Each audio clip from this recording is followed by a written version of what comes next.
Master your money. Personal finance workshop on mutual funds on December 7th and 8th. Register now.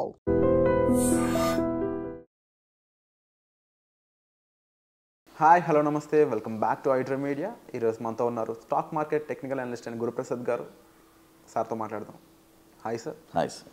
Sir, gold updates అనేవి ఏ విధంగా ఉన్నాయి? Right now మనకి last time market fall ఉన్న టైంలో gold మంచి pricing అయితే టచ్ చేసింది. బట్ అగైన్ లాస్ట్ ఫ్యూ వీక్స్గా గోల్డ్ అనేది డౌన్ఫాల్ చూస్తూ ఉంది. అండ్ ఈ ప్రొసీజర్ ఇంకా ఎంతకాలం వెళ్ళచ్చు? డౌన్ఫాల్ వెళ్తుందా? మధ్యలో ఏమన్నా డిఫరెన్స్ జరిగే స్కోప్ ఉందా? First gold it's very wonderful sir. మన ఇండియన్స్కి నచ్చేది. రేటు పక్కన పెట్టండి, మన ఇండియాలో వచ్చి ప్రపంచంలోనే అత్యంత గోల్డ్ మన ఇండియన్స్ దగ్గరే ఉంది. అవును. కాబట్టి అది ఒక చరిత్ర. గోల్డ్ వచ్చి మనం పబ్లిక్ స్టార్ట్ చేసిన తర్వాత ఎవ్రీ ఇయర్ మనం టార్గెట్స్ ఇస్తూనే ఉన్నాను సార్. ఎవ్రీ ఇయర్ జనవరి ఫిబ్రవరిలో ఇచ్చేస్తాం ప్రతి సంవత్సరం. లాస్ట్ ఒక 3 years నుంచి ఇస్తూనే వచ్చాను. ఈ ఇయర్ కూడా 24 జనవరిలో మన గురుప్రసాద్ అకాడమీ యూట్యూబ్ ఛానల్లో కంపల్సరీ గోల్డ్ చెప్పుంటాను, ఎంత ఎత్తుకు ఎగరబోతుంది ముందే చెప్పేస్తాను. లాస్ట్ ఇప్పుడు మనం ఎప్పుడు బై ఇచ్చామంటే జనవరిలో చెప్పాను, 66,000లో కొనమని చెప్పాను. టార్గెట్ వచ్చి 75,000 ఇచ్చాను, 80,000 కూడా ఇచ్చాను. కరెక్ట్గా 80,000 టచ్ అయిపోయింది. ఈ ఇయర్ టార్గెట్ అయిపోయింది కాబట్టి ఈ డిప్ వచ్చింది. ఓకే. అదేలాగా నెక్స్ట్ జనవరి ఫిబ్రవరిలో మళ్ళీ గోల్డ్ నెక్స్ట్ ఇయర్ ఎంత ఎత్తుకు వెళ్ళబోతుంది అనేది చాలా క్లియర్గా ఇచ్చేస్తాం. అంటే మనం ఒక వాల్యూస్ ఇస్తాం సార్. ఆ వాల్యూస్ బ్రేక్ అయిందంటే ఖచ్చితంగా ఆ వాల్యూకి వెళ్ళాల్సిందే. అది నెక్స్ట్ జనవరికి మనకి నేను ఇస్తాను. అపార్ట్ ఫ్రమ్ దట్ గోల్డ్ ఇన్వెస్ట్మెంట్కి వస్తాం. గోల్డ్ ఇన్వెస్ట్మెంటు ఫస్ట్ ఇవన్నీ చాలా ఇంపార్టెంట్ న్యూస్, చాలా ఆశ్చర్యంగా ఉంటుంది. మేము స్టాక్ మార్కెట్లో ఎంటర్ అయిన తర్వాత అప్పుడు ఈ కమోడిటీ ట్రేడింగ్ లేదు. అప్పటికి అసెట్ క్లాస్ అందులో లేదు. కమోడిటీ ట్రేడింగ్ లేదు. 99లో మేము ఎంటర్ అయ్యాము. 2004లో 5లో ప్రపోజల్ వచ్చింది. ఇది గోల్డ్ వచ్చి MCXలో ట్రేడింగ్. అప్పటిదాకా మీరు ఆలోచించండి, మన ప్రపంచం మన ఇండియన్లోనే ఓవరాల్గానే గోల్డ్ వచ్చి అప్పుడు 500 రూపీస్ ఉండింది. ఓకే. Per gram. ఎప్పుడు నేనేది 2005 ఆ రేంజ్లో. అప్పుడే నేను మా ఫ్రెండ్స్కి నేను అనలైజ్ చేసి చెప్పాను. అంటే అంచెల వారీగా 5,000 ఉన్నప్పుడు 10,000 వెళ్తుంది, 10,000 ఉన్నప్పుడు ఒక రేంజ్ వెళ్తుందని. ఎప్పుడు మార్కెట్లో గోల్డ్ ట్రేడింగ్ అనేది స్టార్ట్ చేశారో ఆ రోజు నుంచి గోల్డ్ వచ్చి వెనక్కి చూడడం అనేది రాలేదు. పబ్లిక్లో ఎప్పుడు MCXలో ట్రేడింగ్ స్టార్ట్ అయిందో ఇక గోల్డ్ డ్రైవ్ అవుతూనే ఉంది. ఆ రోజు నుంచి ఈ రోజు వరకు కూడా. సిల్వర్ ఆల్రెడీ నేను టార్గెట్ ఇచ్చున్నాను, 2.5 లక్షల టార్గెట్ ఇచ్చాను. With in span of next coming ఒక 5 years 4 yearsలో ఫస్ట్ 1,25,000 ఇప్పుడు సిల్వర్ టచ్ అవ్వబోతుంది అతి త్వరలో, కమింగ్ డేస్లో.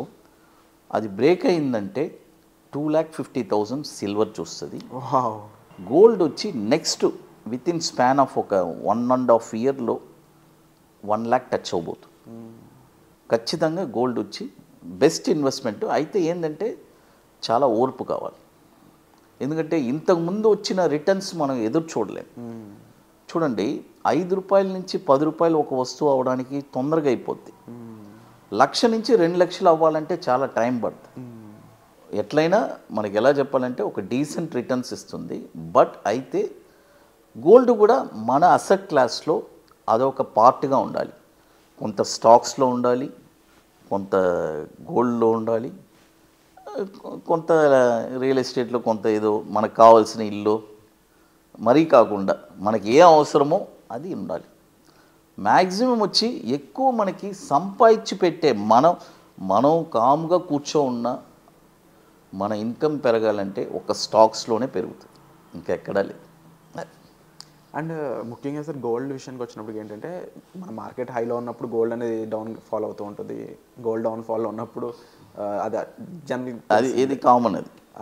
సో ఎందుకంటే ఇన్వెస్ట్మెంట్ చూసి డైవర్స్ చేస్తారు. అవును, ఇక్కడ మార్కెట్ బాగా పీక్ వెళ్ళినప్పుడు ఈ ప్రాఫిట్స్ని తీసుకెళ్ళి గోల్డ్లో పెడతారు, గోల్డ్ బాగా పీక్ వెళ్ళినప్పుడు తీసుకెళ్ళి ఈక్విటీ మార్కెట్లో పెడతారు.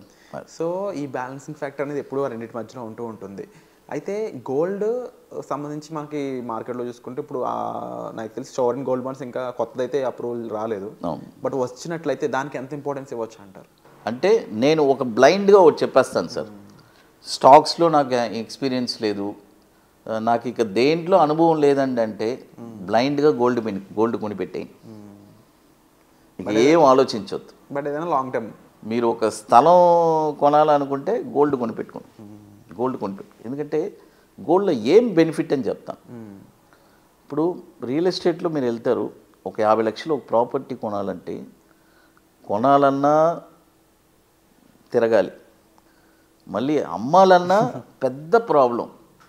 ఏది బయ్యర్ చూడాలి, ఇది అట్ట కాదండి, ఒక బటన్ అలా నొక్కితే మీ డబ్బులు మీకు వచ్చేస్తాయి. ఇంకోటి మన దగ్గర అసెట్గా ఉంటే మనం తీసుకెళ్ళి బయట కూడా సెల్ చేసుకోవచ్చు. కాబట్టి గోల్డ్లో ఉండే బెనిఫిట్ అది.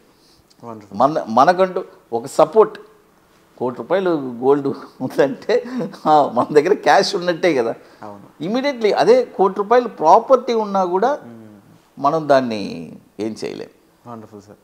సో తప్పకుండా దీనికి సంబంధించిన మంచి ఇన్ఫర్మేషన్ అనేది సార్ ఇవ్వడం జరిగింది. స్టిల్ మీరు స్టాక్ మార్కెట్ సంబంధించి అండ్ F&O సంబంధించి అండ్ ఈక్విటీ ట్రేడింగ్ సంబంధించి మీరు డీటెయిల్స్ తెలుసుకోవాలి, మీరు నేర్చుకోవాలనుకున్నట్లయితే అప్కమింగ్ వర్క్షాప్ అనేది ఉండబోతుంది జనవరిలో. దానికి సంబంధించిన డీటెయిల్స్ కోసం మీరు డిస్ప్లే అవుతున్న నెంబర్స్ కాల్ చేసి సార్తో మాట్లాడవచ్చు. అలాగే సార్ యొక్క పర్సనల్ అపాయింట్మెంట్ కావాలన్నా కూడా అవి కూడా ఓపెన్గా ఉన్నాయి.